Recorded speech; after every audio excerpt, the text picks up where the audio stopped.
Today we have another young Indian as part of the Voice of the Young series. Hello, everyone. Good to be with you again. I'm very happy to have Vinayakan with us. He's been associated with me for some time. He's an aspiring young economist. Let's hear from him. Thank you so much, Subodh, sir, for having me. So I'm a student of economics from the beautiful state of Kerala, down south in India, and I'm a, um, I'm aspiring to become a policymaker economist who runs a think tank, a new generation think tank, as I would like to call it. So currently, I'm a fellow at CPPR, Center for Public Policy Research, and Mercator Center.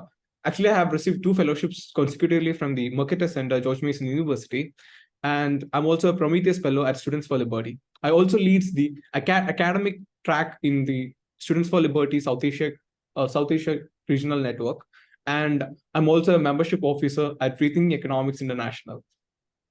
Okay, that's all this you are still living in India, right? Exactly, yeah. Thanks to pandemic, everything went virtual, and pandemic was the best thing that happened to me in terms of networking. And I believe network is a net worth, and I strongly believe that network is something which keeps me and take me ahead. Especially you have interviewed actually 3 people from the network called Economica, yeah. who are actually, some of them acted as my mentors, my friends, very close friends, Nandu or Naveen and Alan. Yeah. All of them, we had studied together at some point also, like we were interacting and they were teaching at some point. So we took various roles at each other's lives in various capacities. And that has done beautiful wonders in each one of our lives, and tremendous improvement in our careers. Right now, I'm planning to move to Italy to join for my master's in economics and public policy at the University of Bologna, the world's oldest university, as they call it. And Nandu was one of the key players in, giving that option in front of me. So, yeah. This is Italy. You're talking about Italy, right? Italy, yeah. Good. So go ahead. I'm sorry to interrupt, but when you said that city name, maybe everybody doesn't know. I just added. Oh, yeah. So you want to know about the journey which I went through? Sure. Yeah.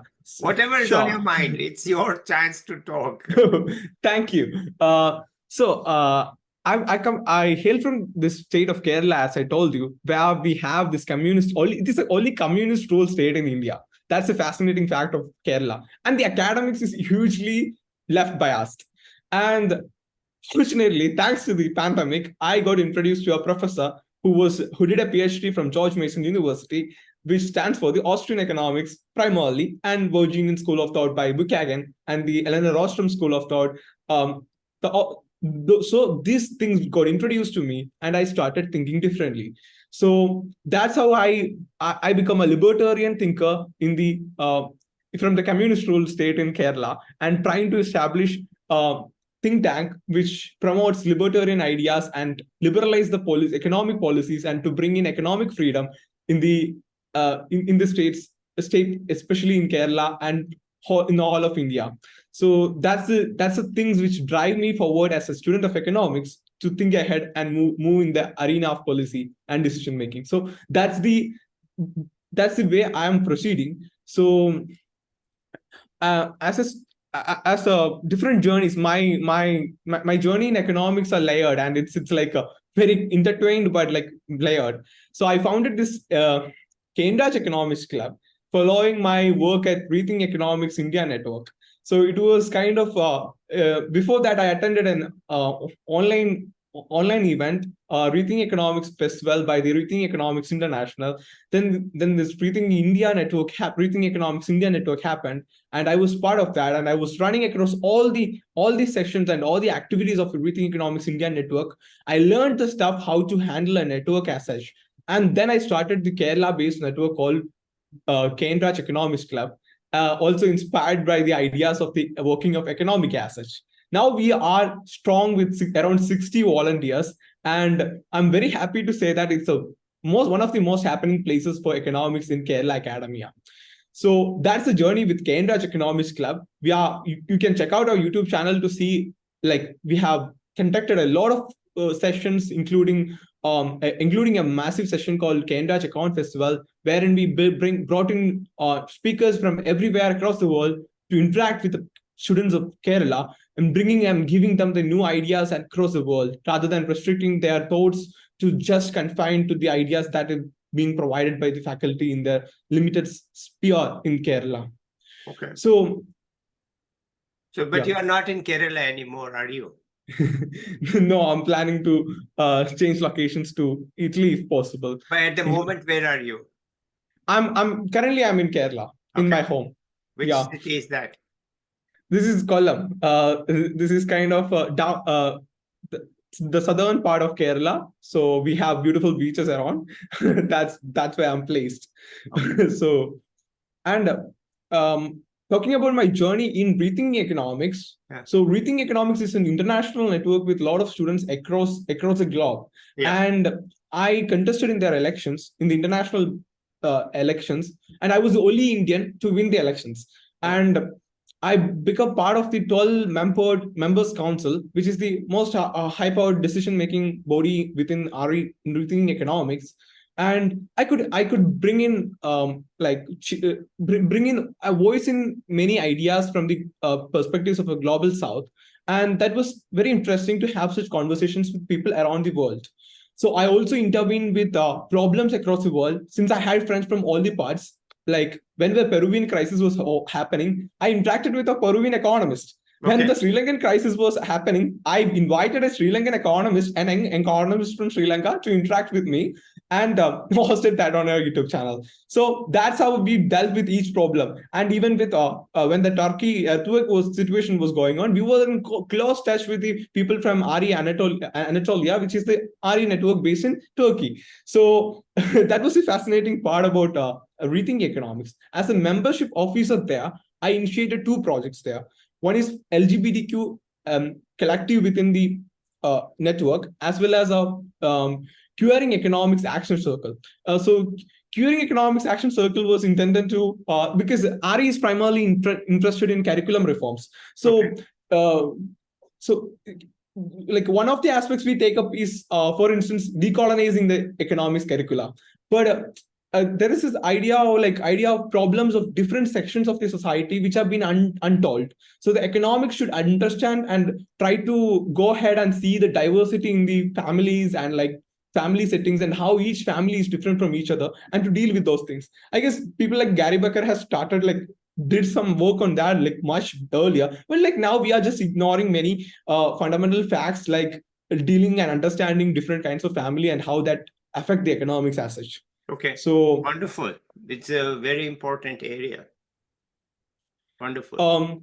Yeah, actually inspired by that, myself and a friend from RE Australia had co-founded Institute for Queer Economics. So it's yet to launch, but it's something which we are trying to plan, and we are trying to get a fellowship or funding to host it in a bigger level, and actually to help LGBTQ students who are from the global South. So in the global North, you have a lot of networks. You have an American Economic Association's LGBTQ subcommittee, and European Union also, they have something similar. But in India or countries like that, the people in the economics departments are suffering. So we don't want anyone to suffer, and to end that mystery, we have bringing in this new initiative.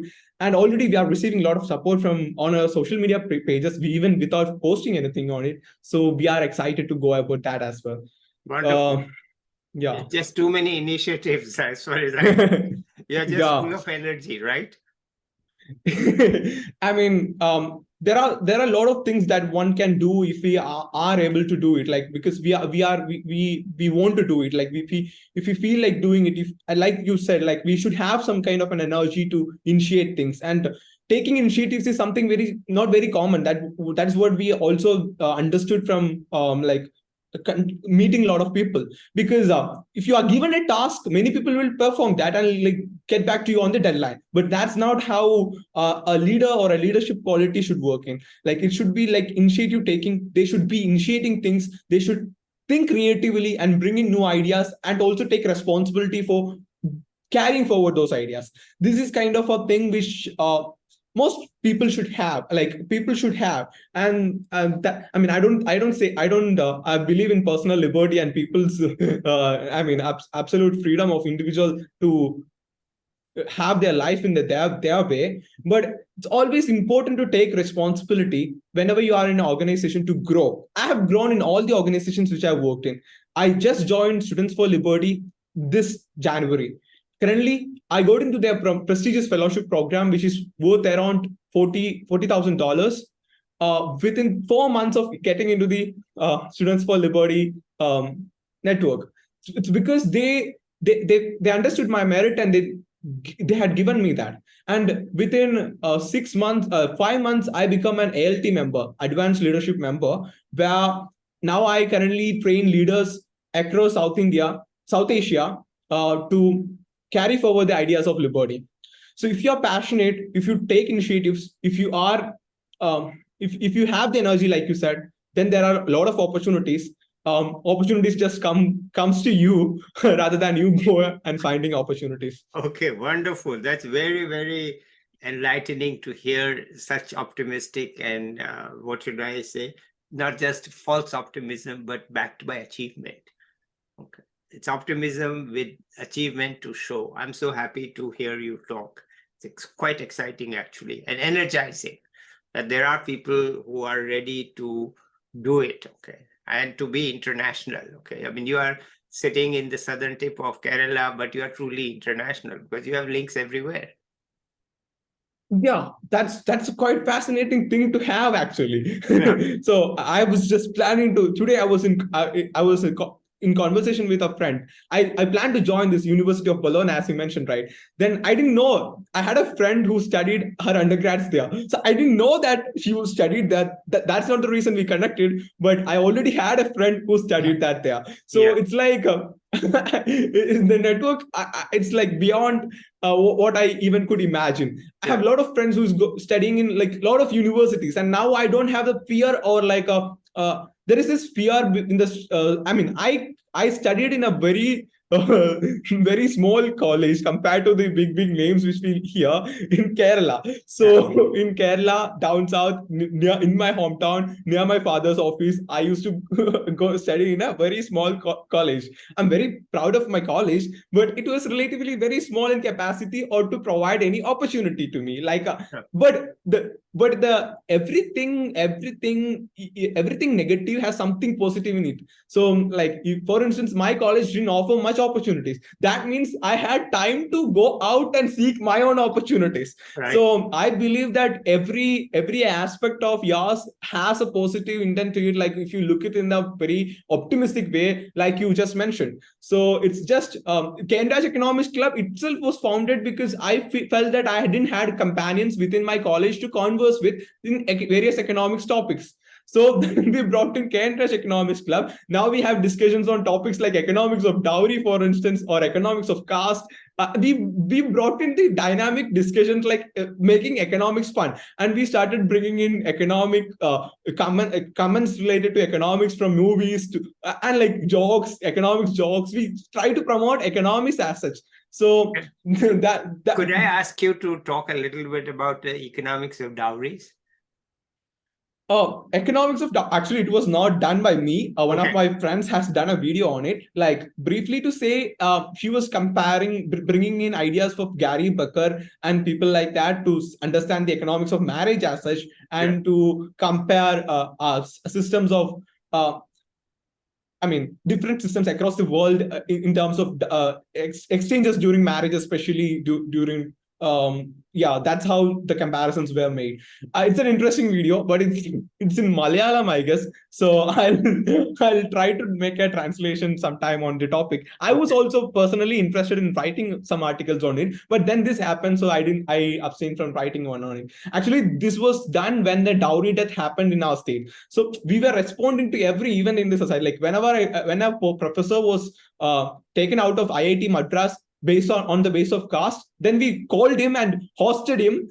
He was a Malayali economist, so he couldn't continue there. He dropped out of IIT Madras. Then we invited him to talk on economics of caste. Like we believe in we believe in like bringing together and innovating rather than to protest or complain. To innovate and bring in new changes, positive changes to the society, rather than like being stagnant and seeking someone's helping hand.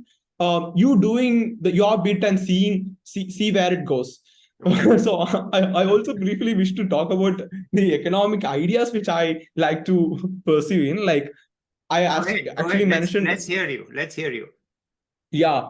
Mostly, I mean, I must state this because I interact with all the schools of thoughts, from Austrian economics to Keynesian economics, neoclassical economics, or feminist versions. I mean, I've read on all the pluralisms, all the pluralistic scopes, and I believe that I can be labeled as a pluralist because I even now interact with hardcore Austrian economists for like a 4 hour conversation, and I have a very friendly chat with them on the academic debate. And I stand as a hardcore Austrian economist or a student of Austrian economics. So which is quite strange to a student be an Austrian economist or a free market thinker from a communist rule state like Kerala, where everything has to be done by the government. The milk is delivered by the government, and I mean, like, see, when milk is right now, and right, competitor came in the market,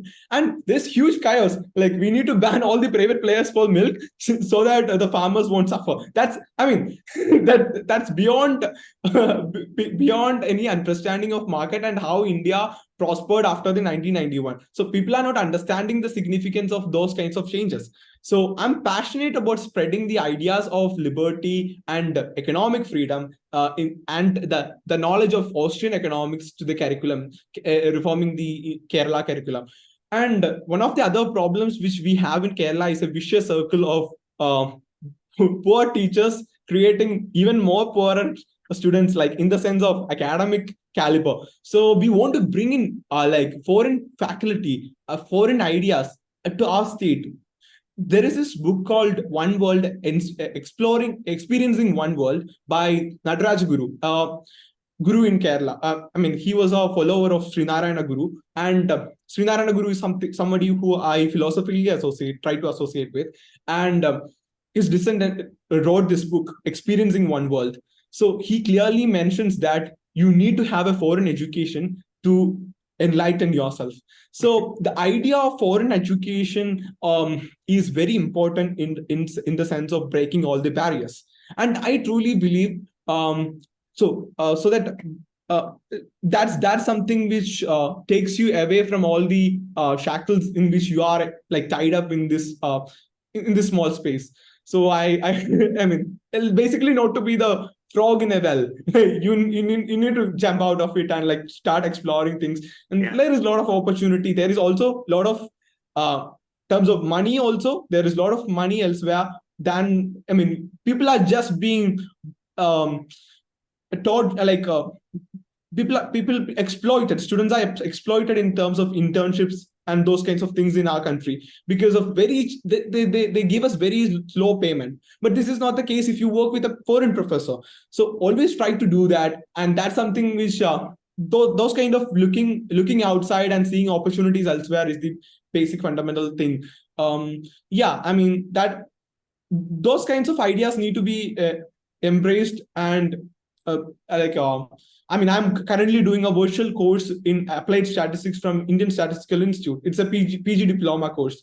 Okay. So I could study very well sitting in my home and learning the entire thing. So likewise, there should be initiatives. There should be initiatives to liberalize the entire thing, as well as to bring in positive changes.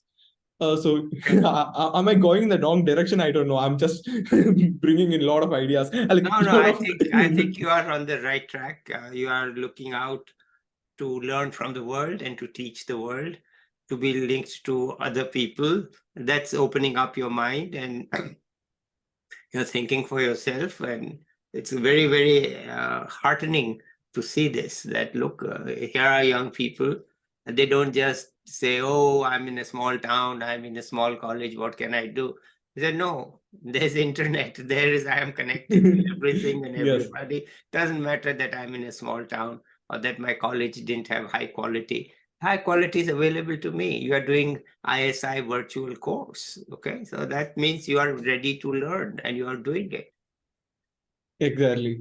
So Okay. being ready to do things and taking responsibility is the fundamental thing. Like being responsible, being on time, and if you schedule a meeting, being responsible and attending that. Those are the things. Those are the fundamental things. But like many people, I mean, I'm not complaining, or I'm not just I'm not trying to negate the idea, but like something small which I feel is very important is to have a respect for others' time, a mutual respect for everyone. Also, that's a fundamental goal, and seeing positive in everything. So basically, rethinking economics is primarily against Austrian economics, but I'm an hardcore Austrian economics in the in the members council. So how can I be accommodated there? So I'm looking at the good aspects of it, like where I can contribute and where I can bring in a change. So that's how I deal with it. So to look at the good side of everything and to explore that is the best go-to motto. Like to what you bitching about a bad side of anything is not making any going to make any change. Just to look and explore the good aspect of everything and everyone is the only way out. Okay. That's what yeah. Wonderful. It's so good to talk to you, Vinayakan. Let's end it here for today. And maybe once you are in Italy, we'll come back to you to see how that's going. But let's say bye to the viewers. And I'll be back again in a short time with another young person or an expert. Till then, bye bye. See you next time. Thank you so much. Thank you so much. Namaste.